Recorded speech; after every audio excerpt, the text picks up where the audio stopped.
नमस्कार, मेरा नाम डॉक्टर हिमांशु पटेल। मैं एडवांस हॉस्पिटल में as a trauma and joint replacement surgeon हूँ। आज हम हिप रिप्लेसमेंट सर्जरी के बारे में बात करेंगे। हिप जॉइंट हमारा बॉडी का सबसे मेन जॉइंट है। बॉडी का 1/3 जॉइंट लोड जो होता है वो हमारा हिप जॉइंट बेयर करता है during walking, running, jogging, jumping में।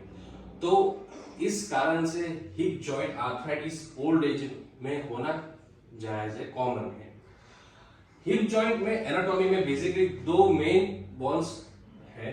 उसमें मेन है एक एसेटोमिनम जो ऊपर की साइड हो सकता है जिसे हम सॉकेट बोलते हैं, और दूसरा है फीमोरल हेड जिसे हम बॉल बोलते हैं। तो basically hip joint is a ball and socket type of joint.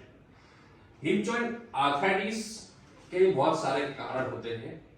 Hip joint arthritis में सबसे कॉमन रीजन है primary osteoarthritis of hip joint, जो यूजुअली ओल्ड एज में होता है विदाउट एनी स्पेसिफिक रीजन। दूसरा सबसे कॉमन रीजन है post traumatic arthritis of hip joint, यानी कि पास्ट में कभी भी हिप जॉइंट के अराउंड जो भी फ्रैक्चर होता है, या तो फीमोरल हेड के या एसेटोमिनम के या फीमोरल नेक जो फ्रैक्चर होता है उसके कारण उसका ब्लड सप्लाई डैमेज होता है, तो वहां पे आर्थराइटिस डेवलप होता है और उसके कारण पेशेंट्स को पेन वहां पे स्टार्ट होता है। तीसरा सबसे कॉमन रीजन है एवीएम ऑफ हिप जॉइंट, यानी कि जो गोला होता है हमारा, उसका ब्लड सप्लाई अगर डैमेज होता है तो उसमें वो फीमोरल हेड का ब्लड सप्लाई डैमेज होने के कारण वो गोला सूख जाता है, जिसके कारण वहां पे आर्थराइटिस डेवलप होता है। अदर रीजंस में रूमेटॉइड आर्थराइटिस और एंकिलोजिंग स्पॉन्डिलोसिस जैसे इंफ्लेमेटरी आर्थराइटिस कॉमन है। हिप जॉइंट आर्थराइटिस वाले पेशेंट्स को यूजुअली उनके ग्रॉइन एरिया में पेन रहता है और उनको चलने फिरने में, क्रॉस लेग सिटिंग, स्क्वाटिंग, सीढ़ी चढ़-उतर करना, उसमें उनको दिक्कत रहती है। तो यूजुअली हम उनको एक्सरे और जरूरत पड़े तो एमआरआई की सलाह देते हैं और उनके बेसिस पे उनकी फर्दर ट्रीटमेंट की सलाह देते हैं। हिप जॉइंट आर्थराइटिस की ट्रीटमेंट बेसिकली दो फैक्टर पे डिपेंड करती है। फर्स्ट, पेशेंट का पेन कैसा है, उनकी सोशल एक्टिविटी कितनी रिस्ट्रिक्टेड है, और दूसरा है इन्वेस्टिगेशन जिसमें एक्सरे और एमआरआई में आर्थराइटिस कितना बता रहा है। ये दो फैक्टर के हिसाब से हम पेशेंट्स को ट्रीटमेंट में सर्जिकल और नॉन सर्जिकल ट्रीटमेंट की एडवाइस करते हैं। जिस पेशेंट में पेन कम है और एक्सरे एमआरआई में भी आर्थराइटिस इतना ज्यादा नहीं बता रहा है, उनको हम नॉन सर्जिकल ट्रीटमेंट जिसमें मेनली पेन किलर्स और एक्टिविटी मॉडिफिकेशन जिसमें उनको सीढ़ी चढ़ उतर करना, नीचे बैठना, स्क्वाटिंग, क्रॉस लेग सिटिंग, वो मना करते हैं। बाकी के जो पेशेंट्स हैं जिसमें पेन ज्यादा है, उनकी सोशल लाइफ एक्टिविटीज, बाहर घूमना फिरना जो रिस्ट्रिक्ट हो गया है और एक्सरे और एमआरआई में भी आर्थराइटिस ज्यादा बता रहा है, हम उनको हिप रिप्लेसमेंट सर्जरी की एडवाइस करते हैं। Hip replacement surgery mainly two types की होती है। One is the total hip replacement and second one is the hemi replacement जिसे हम माइक्रोलॉजी कहते हैं। Total hip replacement further divided in two types. One is cement type जिसमें हम stem के साथ और एसेटोमिनल सेल के साथ सीमेंट यूज करते हैं, और सेकंड वन इज अनसीमेंटेड जिसमें हम सीमेंट का यूज नहीं करते हैं। हिप रिप्लेसमेंट सर्जरी में जो हम प्रोस्थेटिक यूज करते हैं वो बेसिकली 4 पार्ट्स में डिवाइड होते हैं।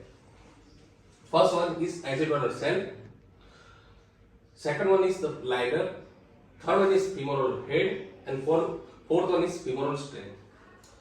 जो एसेटोमिनल लाइनर होता है वो यूजुअली हम अनसीमेंटेड टाइप में पोरस कोटेड और hydroxyapatite coated stem shell use करते हैं। लाइनर जो यूज करते हैं वो आइदर सिरेमिक और पॉली का यूज करते हैं।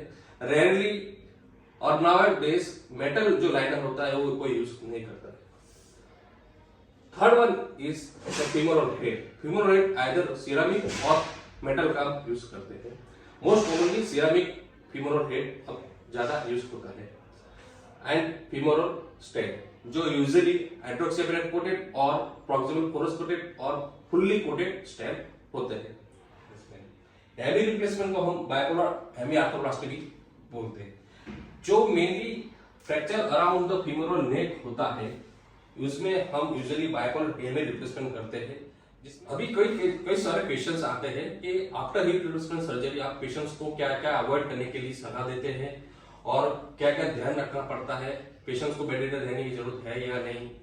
तो usually after hip replacement surgery हम पेशेंट्स को दूसरे दिन से वॉकिंग करवाते हैं, तीसरे दिन हम उनको स्टेयर क्लाइंबिंग करवाते हैं और टॉयलेट के लिए भी हम उनको बाथरूम में ही जाने की सलाह देते हैं। With the help of physiotherapy उनको एक ट्रेनिंग प्रोग्राम रहता है 3-4 दिन का, जिससे उनको डेली एक्टिविटीज समझ में आए, क्या क्या करना है, क्या अवॉइड करना है, वो भी हम थ्रू फिजियोथेरेपी उनको वो एडवाइस करते हैं। यूजुअली हम पेशेंट को बोलते हैं कि आपको स्क्वाटिंग और फ्लोर पे क्रॉस लेग सिटिंग नहीं करना है। यूजुअली हिप रिप्लेसमेंट जो हम करते हैं उसकी लाइफ स्पान यानी कि वो कितना लंबा चलता है, वो यूजुअली अराउंड 20-25 इयर्स चलता है। अगर आप ज्यादा स्क्वाटिंग या सिटिंग और फ्लोर करते हो, ठीक है, तो वो उसकी जो लाइफ स्पान है वो थोड़ी कम हो जाएगी, इसीलिए हम उनको ये अवॉइड करने के लिए कहते हैं। तो अगर आपको हिप रिप्लेसमेंट सर्जरी के बारे में फर्दर जानकारी चाहिए या और कुछ आपको जानना है तो आप हमारे हॉस्पिटल के कांटेक्ट नंबर पे भी आप पूछ सकते हैं, वो व्हाट्सएप नंबर भी है, तो जिस पे आप व्हाट्सएप करके भी ये सलाह ले सकते हैं। Thank you.